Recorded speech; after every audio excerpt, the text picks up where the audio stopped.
પર આપનું સ્વાગત છે। હું છું હાર્દિક મોદી। 10 સુધીની શરૂઆત કરીશું એક હત્યાની ઘટના, એક ક્રાઇમની ઘટનાથી કે જ્યાં રાજકોટમાં રૈયાધારમાં દલિત યુવાનના મોત મામલો હવે જે વકર્યો છે।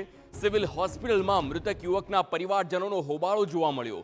મૃતદેહને સિવિલમાં ચોકમાં લઈ જવાની પરિવારજનોની માંગ છે। પોલીસ કમિશનર ઓફિસે મૃતદેહ લઈ જવાની પણ માંગ કરવામાં આવી। પરિવારજનોના હોબાળાને લઈ હોસ્પિટલમાં પોલીસ બંદોબસ્ત ગોઠવી દેવામાં આવ્યો। રાજકોટમાં રૈયાધાર ડ્રીમ સિટી નજીક યુવક પર હુમલાની ઘટના બની। સિવિલ હોસ્પિટલમાં સારવાર દરમિયાન યુવકનું મોત થયું છે। 5 શખ્સોએ ગઈકાલે રાત્રે કર્યો હતો હુમલો।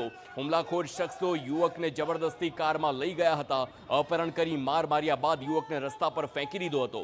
વાયરલ વિડીયો અંગે મૃતક અને આરોપીઓ વચ્ચે ઝઘડો પણ થયો તો પરિવારજનોએ યુવકનો મૃતદેહ સ્વીકારવા ઇનકાર કર્યો। ન્યાય નહીં મળે ત્યાં સુધી મૃતદેહ નહીં સ્વીકારે પરિવાર, તે પ્રકારની પણ તેમણે વાત રજૂ કરી છે।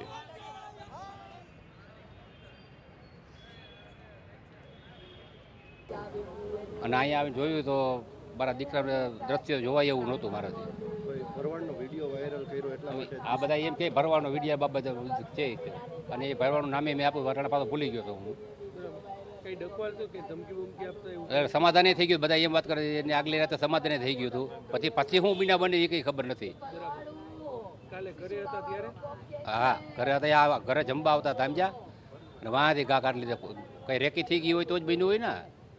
શું માંગણી શું છે તમારી?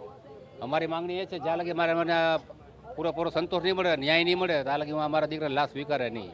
એટલી બધી ક્રૂરતાપૂર્વક મારવામાં આવ્યો છે કે શરીરની અંગમાં જોવા જઈએ તો પગથી માથા સુધી કોઈ એવો અંગ નથી કે ડેમેજ નથી કરવામાં આવ્યો। એકદમ ધારદાર કોઈ હથિયારથી મારવામાં આવ્યો છે અને અત્યંત દુઃખદ બાબત છે કે એને બહુ ભયંકર રીતે મારવામાં આવ્યો છે। ખાસ કરીને જે કાંઈ કારણ જાણી શકાણું નથી, પણ હું એક મીડિયાના માધ્યમથી કહેવા માગું છું કે સમાજની અંદર કે બાબતમાં કંઈક ને કંઈક બાબત બનતી હોય, મનદુખ થતું હોય, કંઈક ને કંઈક હોય તો એના માટે સરકાર છે, એના માટે કોર્ટ છે, એના માટે પોલીસ છે, કોઈ સમાજના આગેવાનનો સંપર્ક કરવો જોઈએ, કંઈક ને કંઈક કરવું જોઈએ। જેથી કરીને કોઈ હત્યા કરી નાખવી એ કોઈ સોલ્યુશન નથી।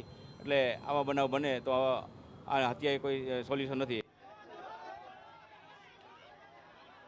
તો યુવક પર હુમલો કરનારા શખ્સની પોસ્ટ વાયરલ થઈ છે। વિડીયોમાં પિસ્તોલ જેવા હથિયારો સાથે દેખાયો હુમલાખોર। યુવકની હત્યા બાદ પોલીસ પકડતી દૂર છે હમીર જોગરાણા।